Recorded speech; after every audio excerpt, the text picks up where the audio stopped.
Shabbat Shalom.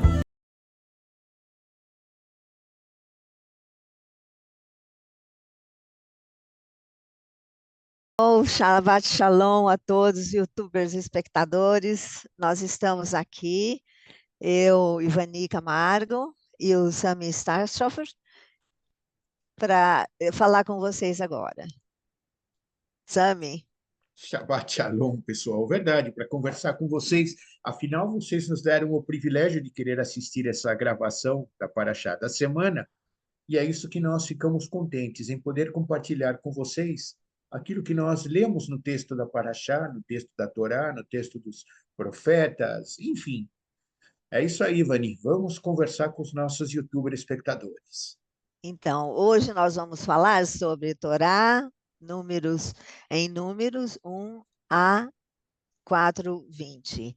Na Haftará, com Oséias 2, 1 a 22, e na Brit Hadgadashá, 1 Coríntios 12, de 12 a 20, e Terrilim, Salmo 122. Tanta coisa para falar, tantas coisas boas para falar que esse tempinho é pouco, não é, Sami? O tempo é ótimo para falar, desde que os nossos youtuber espectadores nos deem o privilégio da gente poder falar alguma coisa a mais e não esticar muito o tempo, né? Mas eu quero Isso. começar explicando de que o texto que nós estamos lendo se refere à palavra hebraica do livro Bamidbar. Então, a tradução que foi dada para Bamidbar no deserto, e essa é a palavra, né? Bamidbar é no deserto, foi traduzido como números, mas na verdade é onde o povo então finalmente se organiza para ser o povo de Deus no deserto. Não é isso, Ivani? É isso. E é isso. E é um Deus organizado mesmo, né? Porque ele pega um povo que saiu depois de 400 anos dentro lá do Egito, e nesse tempo lá no deserto transforma estrategicamente, né, num exército que tá preparado para se defender, que está preparado para conquistar a terra prometida. É um Deus detalhista, não é? É, fala dos detalhes, sabe, dessa organização de Deus, desse jeito de Deus ser na sua santidade. Você vê que coisa fantástica, né? Realmente um povo desorganizado, porque eles eram escravos, eles são tirados pela mão forte e poderosa de Deus através de maravilhas, né? Cada um das 10 pragas que esse povo tinha acabado de ver, né? Elas faziam juízo contra os deuses locais. Então, na verdade, que Deus fez uma sequência de coisas para impactar esse povo, para ver se eles prestavam atenção e se organizavam de acordo com aquilo que Deus queria, que eles fossem um povo ordeiro, coisa que a gente não consegue fazer até hoje, mas era para sermos um povo ordeiro. Então, todo o texto desse primeiro trecho do livro de Bamidbar, Números, ele fala sobre essa organização, né? Como é que a tribo de Levi assume a sua responsabilidade diante do povo, como digamos assim, eles tinham, dentro da tribo de Levi, nós temos dois grupos. Os descendentes de Arão, que eram os Kohanim, os sacerdotes, e o resto da tribo de Levi, que era prestando serviço ao povo como um todo. Por quê? Prestando serviço? Porque era a tarefa de toda a tribo de Levi, inclusive dos Coanim, dos sacerdotes, ensinar, preparar esse povo para essa organização que você está dizendo, Ivani. Então, é interessante que a gente entenda de que não é que a tribo era mais especial que os outros, não, pelo contrário, todos eles estão no mesmo nível, na mesma, digamos assim, na mesma hierarquia. Não tem um mais alto e um mais baixo. Deus mesmo diz lá em Devarim, eu não faço acepção de pessoas. Então, nenhum de vocês é mais ou menos, cada um na sua tarefa. E é isso que é a organização, como você dizia mais cedo, Ivan, de que é importante nós entendamos que Deus tinha uma tarefa para cada um dos 601.000 homens, mais mulheres e crianças que saíram do Egito. Ou seja, era uma lei para todos. Era uma lei. Essa é a forma de entender esse texto, né? Pois é. E eu vejo assim como Deus escolheu um povo para ter intimidade, né? Porque aí ele estava lá no meio deles, né? Estava lá no tabernáculo, no meio deles, em todo momento que estavam caminhando pelo deserto. E eu vejo como isso é, revela uma unidade, né? Uma unidade, como você falou, não tinha tribo mais importante ou menos importante, era uma unidade do povo, então, seguia unido, fazendo a proteção e a conquista que Deus tinha prometido para o povo. Eu gostaria de ler para vocês Números 4, a partir do versículo 15. Vejam só que coisa fantástica. Havendo, pois, Arão e seus filhos, ao partir o arraial, acabado de cobrir o santuário e todos os móveis dele, então os filhos de Coate virão para levá-lo. Mas nas coisas santas não tocarão, para que não morram. São essas as coisas da tenda da congregação do Mishkan que os filhos de Coate devem levar. Eleazar, filho de Arão, o Cohen, terá a seu cargo o azeite da luminária, o incenso aromático, a contínua oferta dos manjares e o óleo da unção. Sim, terá a seu cargo todo o tabernáculo e tudo que nele há, o santuário e os móveis. Vejam que é uma organização, é uma sequência de tarefas, onde cada um é responsável por uma determinada coisa dentro do pacote, que era movimentar o Mishkan, o tabernáculo. E era uma ordem para ser seguida. Por quê?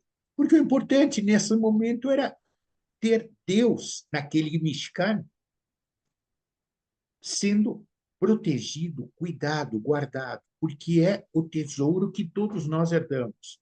Agora, quando eu fiz esse quadrado, me bateu uma sensação muito engraçada, Ivani. É.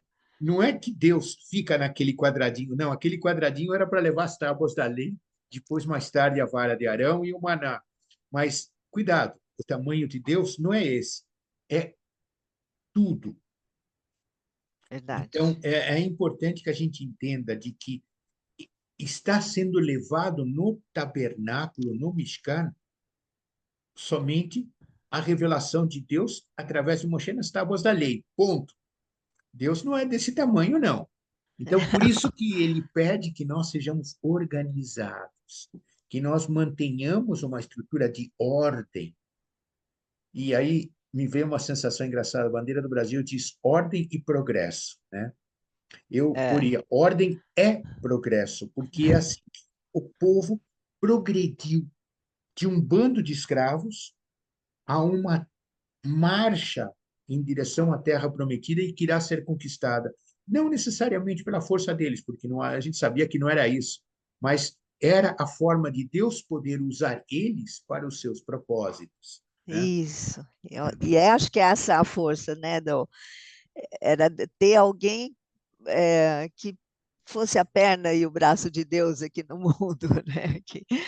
E você sabe que o Sami me surpreende, não me surpreende, mas eu sempre me alegro quando eu vejo assim, olha, essa organização do povo andando pelo deserto e em 1 Coríntios, quando fala também sobre a organização das congregações depois de Yeshua, né? E da revelação de Yeshua. Então, assim, as congregações também fala da unidade de um povo, dos dons que o Espírito Santo é, traz para o povo hoje. Então, assim, eu vejo um paralelismo tão grande nessa organização do deserto e essa organização agora nas congregações. O que você me fala sobre isso? Então, veja só que coisa fantástica. E aqui entra a importância de nós termos o Brit Hadashah em nosso entendimento. Por que o Brit Hadashah é importante? Veja só, no primeiro livro de Coríntios, como você dizia agora, no capítulo 12, a partir do versículo 17, Rav Shaul, o apóstolo Paulo, ele diz: se todo o corpo fosse olho, aonde estaria o ouvido? E se tudo fosse ouvido, aonde o olfato? Mas o Eterno, o Elohim, Deus, dispôs os membros, colocando cada um deles no corpo como lhe aprouve. Se todos, porém, fossem um só membro, aonde estaria o corpo? O certo é que há muitos membros, mas um só corpo. Então, até esta ordem é importante ser mantida. Eu quero que vocês entendam o seguinte: a revelação de Deus é a Torá. É a Torá que Deus deu a Moshe no Monte Sinai. E é por isso que no final da leitura da Torá na sinagoga se levanta a Torá e se faz uma oração. Esta é a Torá que veio pela boca de Moshe de Deus. Não é isso? Então, a essência está na Torá. Logo depois, nós temos como é que o povo viveu essas instruções. Então, nós temos os profetas, os escritos, que são o Terrilim, os provérbios, todas as Megilot, né, a Megillah Esther, toda a sequência de informações. Mas tudo isso nos leva a uma esperança, a uma essência importante. O que nós estamos esperando? E aí entra o Brit Hadashah. Aquilo que Deus diz assim: ensinei esses caras e eles não aprenderam nada. Então, eu preciso tirar essa lei que estava lá escrita, mas que eles não conseguiram pôr em prática. Então, vou escrever essa lei no coração deles. Jeremias 31, 31. Então, esta é a forma como Deus nos traz, e Yeshua, para nos ensinar. Ah, mas isso não é judaico. Não, pera. É a coisa mais judaica que nós podemos fazer é reconhecer Mashiach. Afinal, é a nossa esperança. Ah, mas é que tem... Não, não tem nada. Não tem nada. Deus é um só. Quando nós dizemos Shema Israel, Adonai Eloheinu, Adonai Echad, nós estamos repetindo de uma forma clara. Deus é um, mas ele tem três personalidades, três caracteres, que é o Ab, o Pai, o Ruach, que é o que nos move, que é ele dentro de nós, que é o Emmanuel, Deus em nós, e Yeshua HaMashiach, que é o nosso defensor, aquele que é o nosso Mashiach. Então, ele nos dá instruções muito claras. Olha só, Yeshua, falando em João 17, 23, ele diz assim: eu, Yeshua, neles, e tu, Abba, em mim, a fim de que sejam aperfeiçoados na unidade, para que o mundo conheça que tu me enviastes e os amastes, como também amastes a mim. Acho que fica claro de que a unidade demanda ordem, É, senão fica uma desordem, e desordem não leva a lugar algum. É simples de falar, como é complicado de fazer, né, Ivani? pois é. Então, e é disso que Deus, por isso que eu me alegro com a perseverança da misericórdia de Deus, né? Isso fala um pouquinho no é, o Haftará em Oséias fala um pouco sobre isso, né? Como você explicou tão bem, essa coisa depois que veio Yeshua, o Ruach Kodesh guiando todo o povo aqui, mas assim, como a nossa inconstância, né? A nossa inconstância precisa sempre da perseverança da misericórdia de Deus. E em Oséias a gente vê o quanto Deus fala com assim, parece até com uma certa ira, dizendo: olha, vocês, povos, estão atribuindo aos outros deuses coisas que eu estou fazendo para vocês, mas a minha misericórdia continua, a minha misericórdia continua, e vocês vão. e aí até quando fala em 1 Coríntios 12 e 13, fala que lá na congregação, que judeus e gentios estavam juntos, e nessa unidade que a gente está falando que Deus ama tanto, que Ele organiza todas as coisas para que haja essa unidade, como Ele mesmo é um, apesar das três características específicas dele. Unidade é importante, né? Porque ele é um. Então, as três características em um, né? É, Agora, verdade. Ivani, eu acho interessante quando você coloca dessa maneira, e Oséias diz assim, eu vou levar vocês para o deserto. E nós estamos lendo o livro Bamidbar, no deserto. O Aham, livro Números significa Bamidbar. E você sabe que nós somos tão teimosos que a gente não se dá conta de que Deus quer conversar conosco, né? Eu gosto muito de Apocalipse 3. Eis que estou à tua porta e bato. Se você me deixar entrar, né, aí a gente bate papo. Mas, normalmente, a gente diz assim, agora estou ocupado, agora estou fazendo não sei o quê, estou fazendo não sei o que mais. E Deus diz assim, ah, tá bom, então eu vou te levar para o deserto. O deserto é um lugar sensacional para aprendizado. Por quê? Porque a gente chega no nosso naquele. Deus nos encurralou, agora não tem saída. verdade. Então, quando não tem saída, Ivani, o que que a gente faz? Pera, eu devia ter ouvido antes para não chegar nessa situação. Verdade. Então, Verdade. cuidado, o deserto é um lugar maravilhoso para sentir o amor de Deus. E o amor de Deus é simplesmente maravilhoso. Pois é. O amor de Deus, ele se renova sempre, né? Quando Yeshua fala sobre eh, misericórdia quero e não sacrifícios, na verdade ele está falando que ele quer que a- que a gente possa recorrer a ele sempre que precisa, porque ele está sempre disponível para nos ajudar, sempre disponível. Então, esse conhecimento de Deus, esse conhecimento que, que a Torá nos traz, é primordial para que a gente possa sempre voltar, né? Cada vez que sai, porque não é uma rejeição de Deus, é uma correção de Deus. Quando Ele nos manda para o lugar de deserto, é uma correção para que eles fala, é o que ele está falando, venha meu povo, venha de novo para perto de mim, né? Então, quando você diz, venha meu povo para perto de mim, na verdade, nós estamos voltando àquilo que Deus sempre diz: chega mais, chega mais. Eu sou Deus, mas eu estou contando contigo para você ser o meu povo. Vocês são o meu povo, mas me dá uma chance, né? Afinal de contas, se eu sou o teu criador, eu preciso de vocês para serem o meu povo, para que eu possa ser o Deus de vocês. E eu, como Deus de vocês, tenho um compromisso. Olha só, eu estou permanentemente ligado em vocês. Não venha me dizer que você não pode falar comigo, porque eu estou pronto. A Torá nos ensina, ele não está tão longe para que nós não possamos subir ou descer. Ele está, sabe aonde? No nosso coração.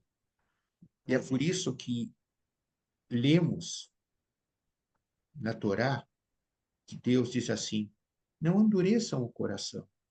Vocês são um povo de dura serviço, mas eu amo vocês apesar de vocês serem um povo de dura serviço. Então ele puxa a orelha, mas ele puxa a orelha com amor, né? Não é aquele puxão de orelha que a gente sai todo arrebentado, não. É puxão de orelha que ele diz assim: chega mais. é verdade, é verdade. Graças a Deus por isso, né? Graças a Graças a Deus Deus por por isso. isso.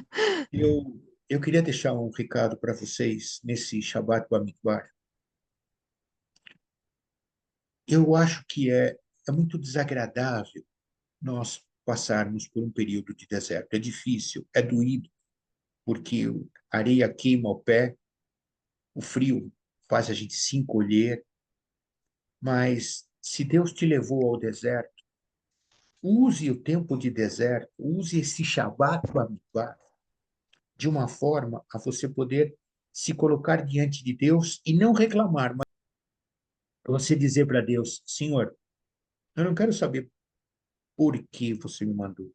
Eu quero saber para o que você me mandou. O que eu preciso aprender desse tempo de deserto para te ser útil no projeto que você tem para o teu povo. Esse povo que você amou tanto e tirou eles da escravidão do Egito para ser livres e nos deu Yeshua HaMashiach, o Messias vivo de Israel, para poder nos aproximar cada vez mais. E nos cedeu o privilégio de receber esse Ruach HaKadosh, esse Espírito Santo, para nos dar o ânimo de perseverar todos os dias. Não é isso, Ivani? É isso aí. E por isso a gente termina com o Terrilim 122, principalmente orai por Jerusalém, né? Vamos orar por Jerusalém, orar por esse povo escolhido que nos trouxe todas as revelações de Deus em Yeshua e Ruach HaKodesh. É isso aí. O Salmo 122, ele fala uma coisa muito engraçada. Todas as tribos sobem para Jerusalém, né? É lindo isso quando a gente vê de que todos nós estamos sendo levados para Jerusalém. Que isso seja presente nas nossas vidas e que nós possamos sempre orar pela paz de Jerusalém. Amém. Shabbat Shalom. Shabbat Shalom.